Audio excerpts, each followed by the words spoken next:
અમદાવાદના કાલુપુર વિસ્તારમાં આંગડિયા પેઢીમાં વિશ્વાસઘાત અને ચોરીની મોટી ઘટના સામે આવી। પેઢીના સંચાલકે માત્ર 11 દિવસ પહેલા જ નોકરી પર રાખેલ એક યુવક એ સોના ચાંદીના કિંમતી દાગીના સહિત કુલ 80,56,000 રૂપિયાનો મુદ્દા માલ લઈને રફુચક્કર થઈ ગયો। આ મામલે કાલુપુર પોલીસ મથકે ફરિયાદ નોંધાતા તપાસનો ધમધમાટ શરૂ થયો છે।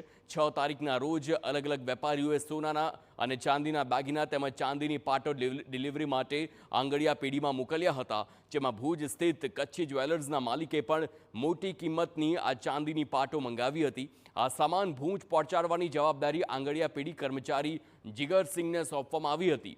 જીગરસિંહ લાખો રૂપિયાના માલ સાથે બસમાં બેસીને ભુજ જવા માટે નીકળ્યો હતો। ભુજ ખાતે આંગડિયા પેઢીનો કર્મચારી તેને લેવા માટે સ્ટેશન પર પહોંચ્યો હતો, પરંતુ લાંબા સમય સુધી રાહ જોયા છતાં જીગરસિંહ ત્યાં આવ્યો નહોતો। શરૂઆતમાં એવું માનવામાં આવ્યું કે કદાચ બસ મોડે પહોંચી હતી, પરંતુ બાદમાં કર્મચારીને ફોન તેનો સ્વિચ ઓફ આવતા છેતરપિંડીનો પર્દાફાશ થયો। પોલીસે ફરાર કર્મચારીની શોધખોળ હાથ ધરી।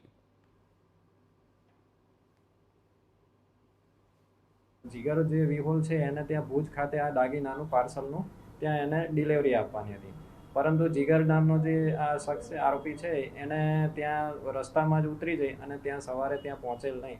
ત્યાં એમના માણસો જે લેવા આવેલા ત્યાં એમને તપાસ કરતા ત્યાં પહોંચેલા નહીં અને આવી રીતના એને જે આંગડિયા પેઢીનું પાર્સલ હતું એને રસ્તામાં વચ્ચે ક્યાંક લઈ અને ઉતરી ગયા અને છેતરપિંડી કરેલ છે।